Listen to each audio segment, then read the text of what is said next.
This is the VOA Special English Development Report.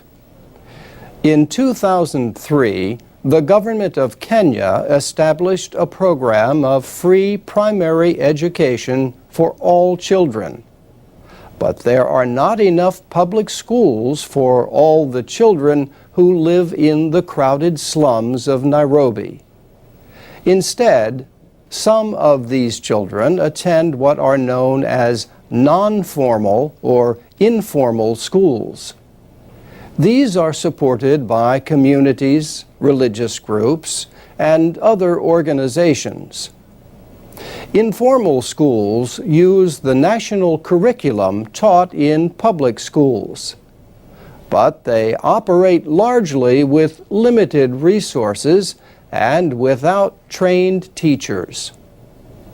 Education activists say the Ministry of Education rarely inspects their teaching quality, lesson notes, or examination records.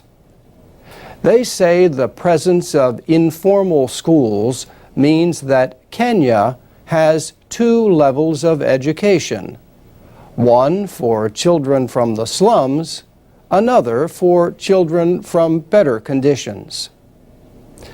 Activists say Kenya has at least 1,600 of these non-formal schools. Susan Munua is an education ministry official. She says only about 200 informal schools across the country receive money for materials under the free primary education program. She says one slum in Nairobi, Mathare, has only about 3 public primary schools nearby. These can serve 2,000 children at most, but she says the Mathare slum alone has more than 300,000 children of school age. Diana Ateno Tuju volunteers as a teacher at the St. Christine's Community Center in the Kibera slum, one of the largest in Africa. She says the government has provided books for her school only one time during the past few years. Many parents do not have the money to buy books, so sometimes the teachers pay for them.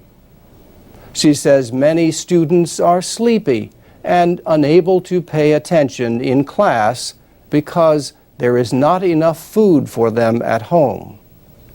For the children at St. Christine's, the midday meal they are served might be their only meal all day. A government spokesman says the government is trying to discourage informal schools. Alfred Mutua says every child in Kenya has the ability to get the same education. The government, he says, has never rejected a child from a public school. He also says the government is building more schools, but it will take time.